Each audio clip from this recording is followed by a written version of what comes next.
To Whitehaven, please.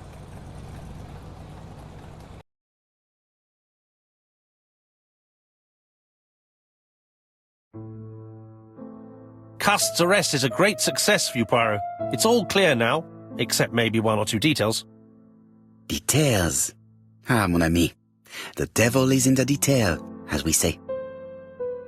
Excuse me? Patience, Hastings. Everything will be clear once our guests arrive. Best be prepared. Slip a revolver into your pocket before they do. A revolver? But Poirot, what are you afraid of? Trust me. It is important you carry a weapon for this meeting. I will lend you mine. What about telling me what you have in mind? Surtout pas. You wouldn't be able to play your role. Wait one moment, I will bring you my weapon.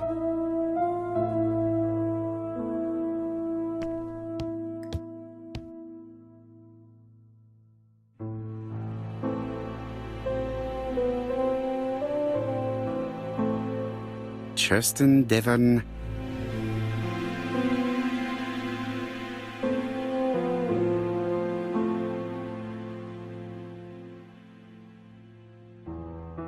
Hastings photo album.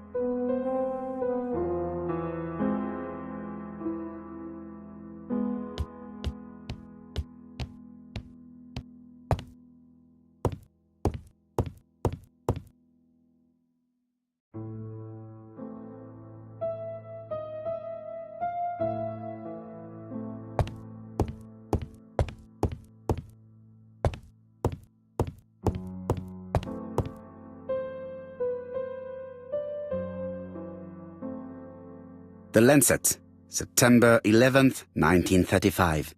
General Medical Journal. The alphabet murderer is not psychotic, according to Professor Thompson. In an early issue, we claimed that the alphabet murderer was not psychotic. Our assertion has just been confirmed by Professor Thompson, a Scotland Yard expert, who has spoken to the prisoner at great length. Not all obsessional killers are psychotic, he explained. It is true that Cust has a disturbed personality and memory disorders. But his amnesia, whether real or pretended, does not alter the fact that he was perfectly lucid at the time of his acts. Therefore, he will not escape punishment.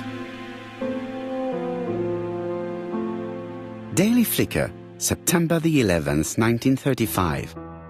ABC affair, Terminus Doncaster, Japp and Poirot arrest the killer. A.B. Cust is the name of the alphabet murderer.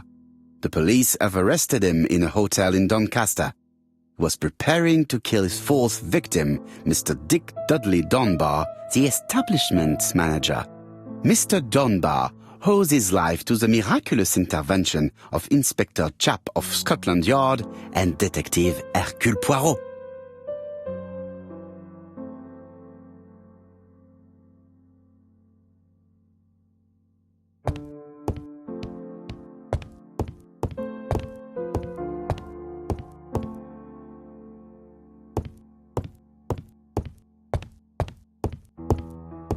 The white ammunition are blank cartridges. The others are real bullets. The revolver is loaded with blanks. I still have time to choose real bullets.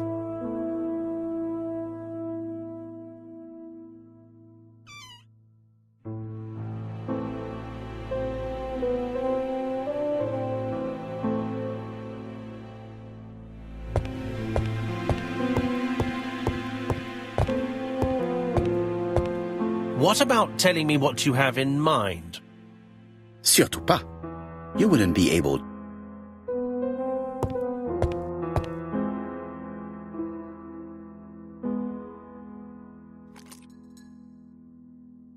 Voila, I entrust you with my weapon. It has hardly been used, it is almost new.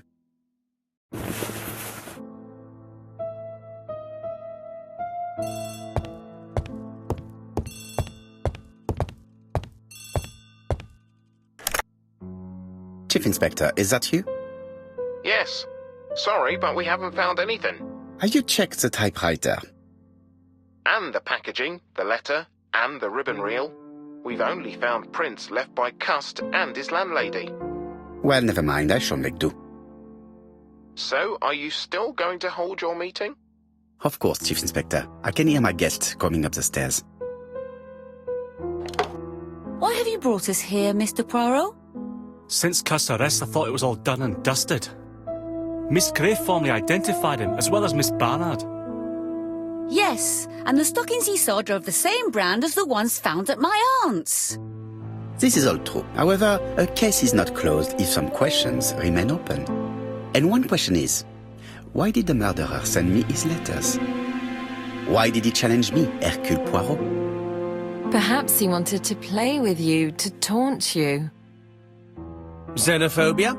Maybe he didn't like you because you're foreign. I may be wrong, but maybe by provoking you he was looking for glory?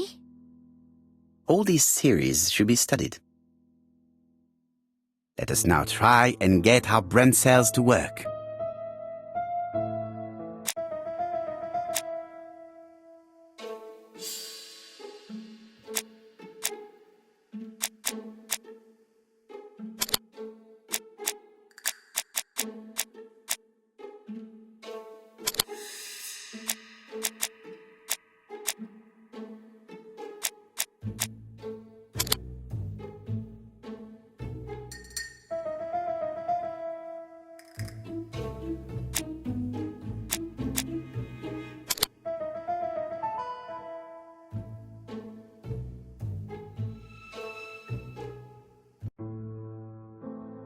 Is everything clear now?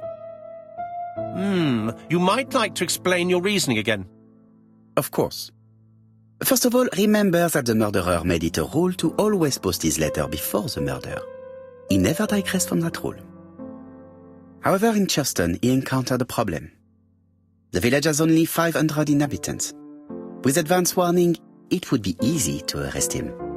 Therefore, the murderer delayed his letters deliberately with the wrong address. The plan wouldn't have worked if he'd sent it to Scotland Yard or the papers because everybody knows their addresses. The mistake would have been corrected and the letter would have been on time. That is why the murderer chose me as the recipient. Because for his plan to succeed, it was necessary for at least one of the letters to have a wrong address and get lost. It was very cunning. Absolument. It is a very subtle plan. It matches the profile we have drawn up of him perfectly. That of an intelligent, daring and calculating murderer. But that's not how you describe Cust. You are quite right, mademoiselle. Like you, I find it hard to believe that this dull character is the clever murderer we are looking for. Do madmen...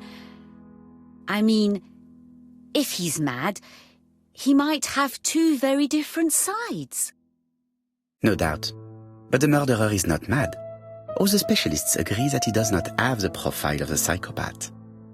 But if Cust is not guilty, how do you explain his presence at the scene of the crimes? Mr. Clark, the answer to your question is in the medical records of your brother's patients. Documents which Cust most certainly did not have access to.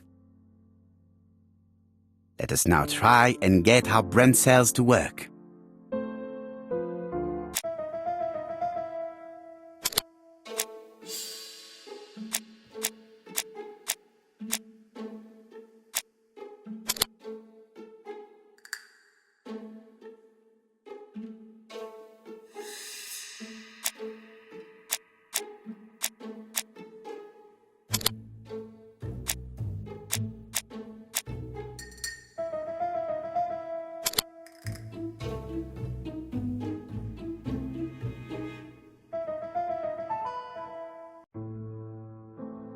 Dr. Clark's patients' records provided a very useful list of potential victims, sorted by alphabetical order.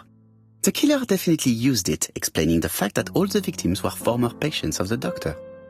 It is this fact that clears Cust once and for all, because he never had access to these records. So how did he happen to be at the scene of the crimes? Either the murderer sent him there, or Cust was following him closely. Cust's highly suggestible nature leads us to the second hypothesis. The murderer was manipulating him. He systematically sent Cust to the towns where he was going to strike, so that the suspicion would land on the poor man's shoulder. That's evil. What sort of killer could have such a plan? And what would he gain from 3 completely different murders? Indeed, it seems unlikely that the same murderer committed all the crimes. What should we take from that?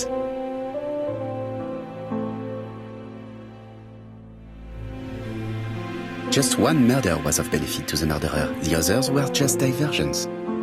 On reflection, there is only one conclusion. The murderer killed once out of interest and twice to divert our attention. This reasoning points at 2 potential culprits. Franklin Clark. Donald Fraser?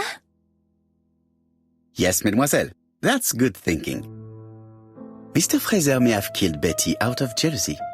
Mr. Clark may have killed his brother in order to inherit his large fortune. Both have a motive. But Donald did not have access to Dr. Clark's records. Please allow me to disagree with you, mademoiselle.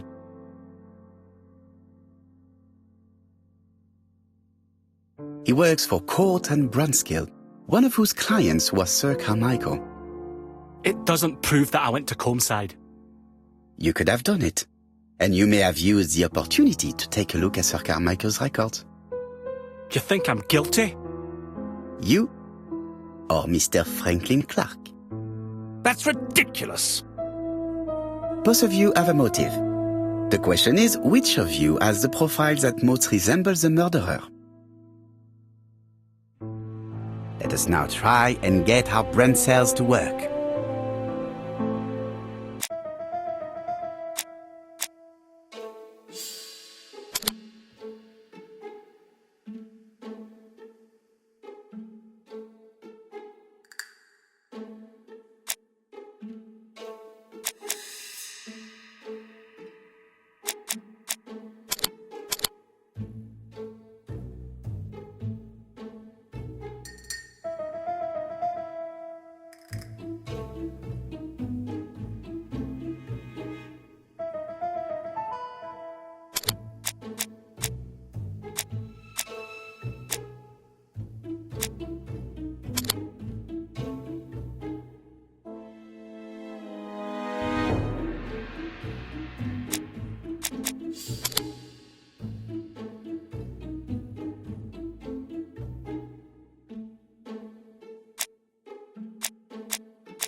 Ladies and gentlemen, Donald may share many character traits with the murderer, but he does not have his cold indifference. He has a temper.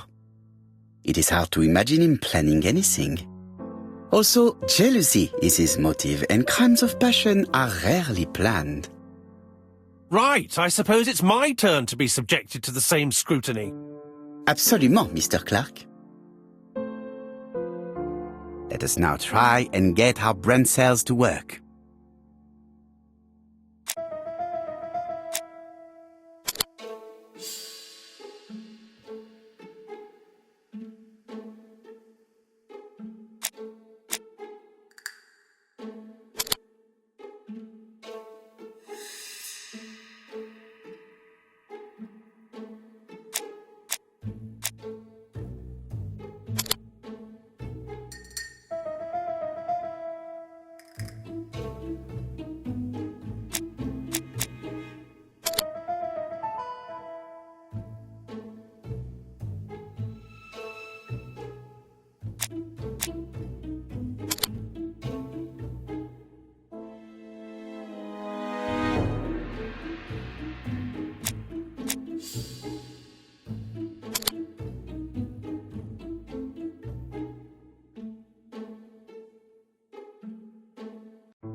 As you have all seen, there is a disturbing similarity between Mr. Clark's profile and that of the killer. In actual fact, it is exactly the same. Mr. Poirot, your psychological studies are interesting, but your conclusions do not add up. Why would I have wished my brother's death? The inheritance is lawfully mine. I just have to wait. No, you had to act quickly.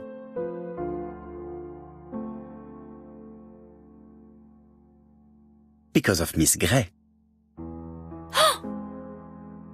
Mademoiselle, although you haven't been telling the truth, there is no doubt in my mind that you would have found a way to marry Sir Carmichael after Lady Clark's death. For you, Mr. Clark, it was a disaster. If Miss Grey had children by your brother, you would not have inherited a thing.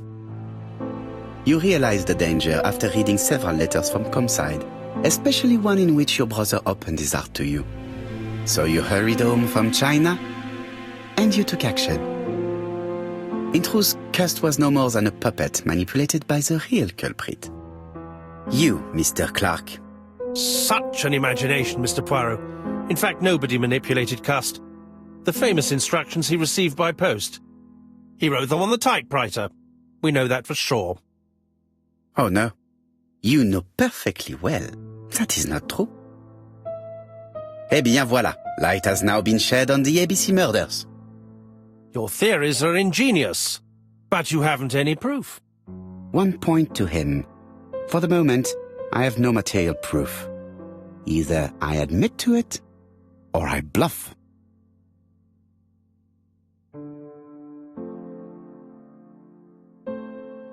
One thing proves it. The prints you left on Cust's typewriter. Enough. Oh, of course you wiped the typewriter before sending it. But not carefully enough. Scotland Yard has found your print along with those of Cust.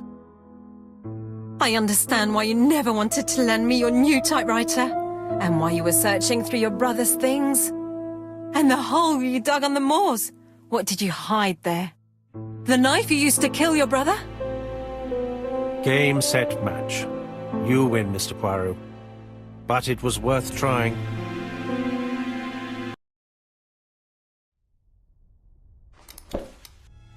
Don't come near me! I'll never let you take me, Mr. Poirot!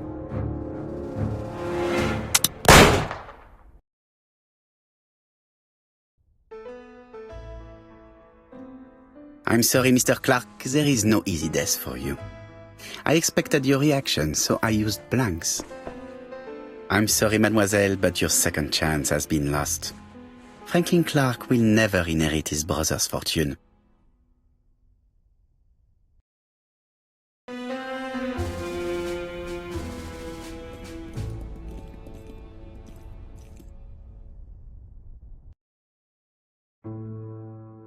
Disappointed at having missed the chance to become Lady Clark, Thora Grey left England. Donald Fraser and Megan Barnard married.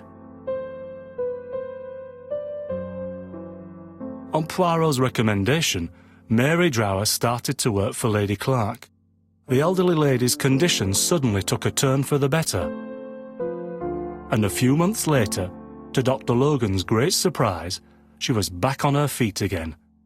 According to this eminent physician, it appears to be an extremely rare case of spontaneous remission. Lady Clark has enjoyed very good health ever since.